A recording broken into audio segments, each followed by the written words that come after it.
Kia ora, welcome to 3 News. The White House continues to send mixed messages to its allies on where it stands on key global issues. At a summit of Kyiv's allies in Paris, Donald Trump's envoy to Ukraine said Trump had agreed to both deter attacks by Russia and, if it comes to it, defend Ukraine in the event of a peace deal with Russia. But later, the White House said Trump had been discussing a range of options to acquire Greenland, including use of the military, because it's a national security priority. Adam Hollingworth reports. A show of solidarity with Ukraine, the so-called Coalition of the Willing, the leaders of 27 European states supporting President Volodymyr Zelensky in Paris.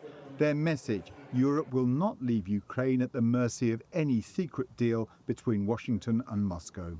This is a vital part of our ironcast commitment to stand with Ukraine for the long term.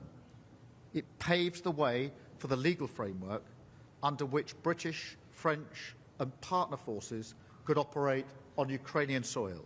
The Paris Declaration would put British and French troops on the ground in Ukraine if a peace deal with Russia is agreed.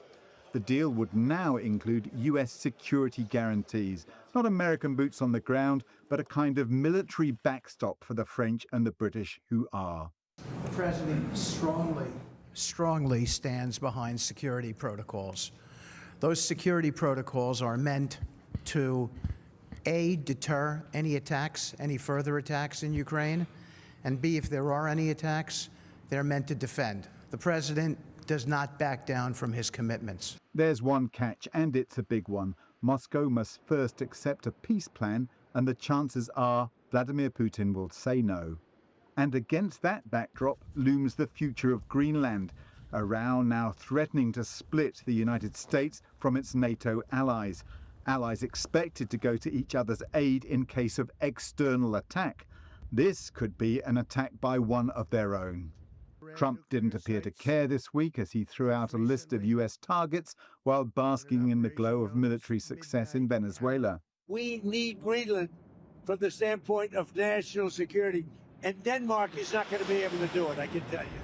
Today, 6 European leaders issued a joint statement saying Greenland belongs to its people and only Denmark and Greenland can decide on matters concerning their relations. On the question of Greenland, I've been very clear as to what my position and the position of the UK government is, both in statements I made myself yesterday and in the statement that was put out earlier today. But the rhetoric on the other side of the Atlantic is ratcheting up.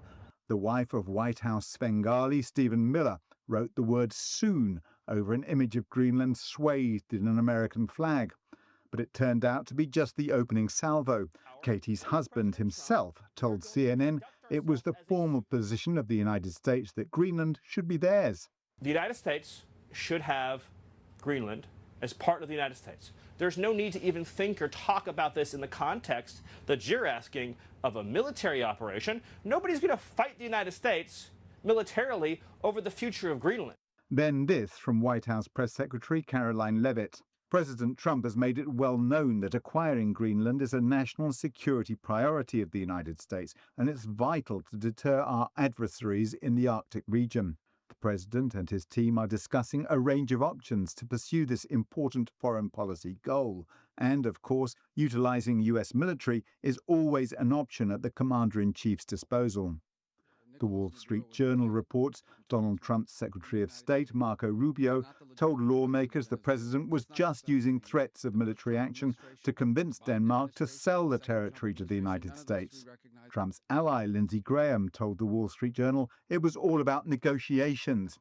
In the corridors of power, there are a handful of dissenters. The Greenland thing is nuts. And just to be clear, that's not up for anybody to take. It's owned by Denmark. That would ruin NATO. But Europe is unlikely to take comfort.